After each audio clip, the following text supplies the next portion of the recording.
人間の勘違いセンサーは意外とずれている。人は一日に何百回も勘違いしている。脳は現実を正確に見るより多分こうだと予測して動く仕組みだからだ。冷蔵庫を開けてないと思ったものを他人がすぐ見つけるのは選択的注意のせい。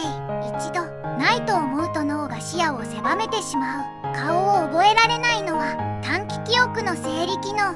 重要でない情報は数秒で削除される。なんとなく苦手と感じる人がいるのは表情や声だけでなく体臭などの微妙な感覚が影響することもある。つまり勘違いは失敗ではなく脳が効率よく働いている証拠でもある。